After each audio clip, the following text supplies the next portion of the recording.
почитувани представници на медиумите, повод за овој прес на граѓанската опција за Македонија се изјавите забележани во некои медиуми за можниот прием на Република Македонија во НАТО алијансата.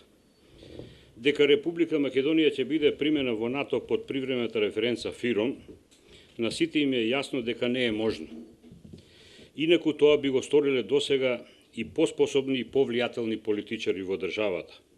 Грчкиот министер за надворешни работи Никос Коцијас во 3 наврати го повтори добро познатиот мирен став дека за влез во НАТО Македонија треба да го смени името и секое очекување за влез во алијансата под привремената референца не е реално очекувано.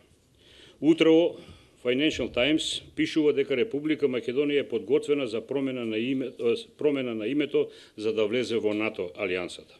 Сакаме јасно да порачаме на нарачателите на овој текст, на Столтенберг, на Могерини, на Хан, а посебно на Зоран Заев дека во тешка заблуда. Заев е тој што е подготвен да го смени името, но Македонија не е.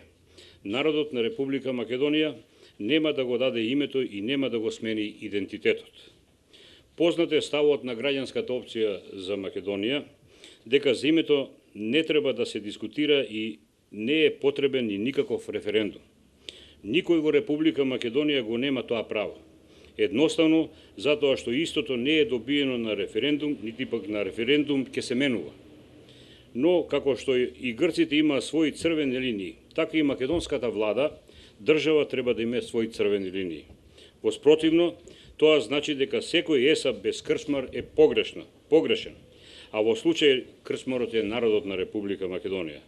Според оценките на Гром, колку што нам ни треба НАТО, исто толку ние му требаме на НАТО, заради се поголемото руско влијание во регионот. Ако веќе не примаат како членка во Северноатлантската алијанса, тоа мора да биде достоинствено, а не со виткање на кичмата. Тоа е ставот на Гром по повод овие настани. Ви благодарам.